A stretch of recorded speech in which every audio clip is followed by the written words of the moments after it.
that just 70 years after the Holocaust, and we are in the last day of the month commemorating the 70th anniversary of the end of the Second World War, that 100,000 Jews would congregate in the world's most important city to celebrate the righteous, majestic, and just state of Israel.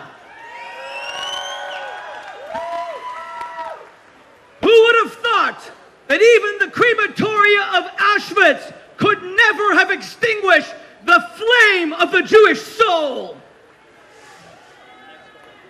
Who would have thought that even though b'chol dor v'dor, that in every generation, omdim aleinu l'chalosenu, they rise against us to consume us, but till today, as you saw, hundreds of schools and tens of thousands of supporters marching proudly and strongly that HaKadosh Baruch Hu matzilenu miyadam, that God Almighty always protects us from our enemies. My friends, we do not love Israel simply because it's Jewish. We are connected to Israel because it's Jewish. We feel a kinship with Israel because it's Jewish. We feel protective of Israel because it is the ancient Jewish homeland. But we love Israel because Israel is good. We love Israel because it is the foremost protector of human rights in the world's most troubled region. I look to my Arab brothers and sisters. I look especially to Arab women. I look at their oppression. I look at their persecution. I look at their subjugation. And I wish all Arab women could live with the rights bestowed by the state of Israel.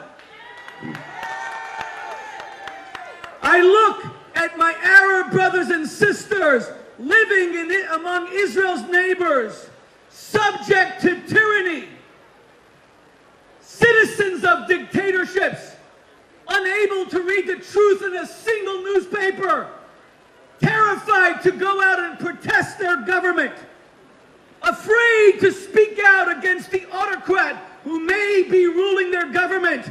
And I wish that my Arab brothers and sisters enjoyed the rights that are central to Israel.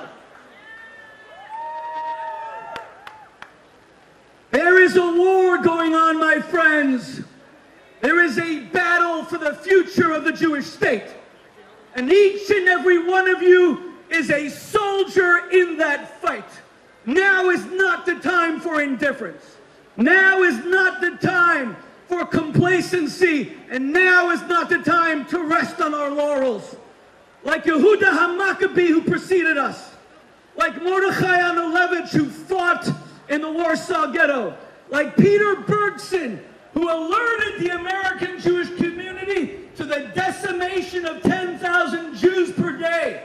We will not stand silent as our brothers and sisters in Israel have Hamas rockets rained upon their heads. We will not stand silent as Hezbollah and Islamic Jihad swear annihilation of the Jewish state. And we will not remain silent as the brute, monstrous abomination that calls itself the government of Iran seeks to build a nuclear device with which they have sworn the total destruction of the Jewish people. No, my friends, we, Am Yisrael Chai, we are an alive, and we are a just, and we are a courageous nation. Jews will never walk into gas chambers again. We will fight to be free, like the founding fathers of the United States of America, like the people who made this republic the greatest nation on earth, like George Washington and Thomas Jefferson, like Patrick Henry who said, "Give me liberty or give me death." We Jews will never live under the control of an anti-Semitic regime again. We are no better than anyone, but we are no worse than anyone. And what an incredible statement to see tens of thousands of Jews standing up for Israel against BDS, standing up for Israel against Iran, standing up for Israel against Hamas, standing up for Israel against Hezbollah, standing up for Israel against Boko Haram, standing up for Israel against every tyrannical regime that seeks to undermine the freedom and the rights of human beings. We are God's children, each and every one of us. So let me conclude by articulating the same dream that was once so eloquently articulated by the greatest American of the 20th century, when Martin Luther King stood before 250,000 people at the Lincoln Memorial in 1963, and he had a dream where no one would be judged by the color of their skin, but the content of their character. Let us dream of a European continent where no Jew dies in Copenhagen because he wishes to pray. Let us dream of a European continent that no Jew dies because they visit a museum. Let us dream of a European continent where no Jew must watch the vilification of Israel on the BBC. Let us dream of a world where Jews stand up tall, proud, strong, and mighty, because we are alive, we are free, and we Jews are forever. Thank you all very much.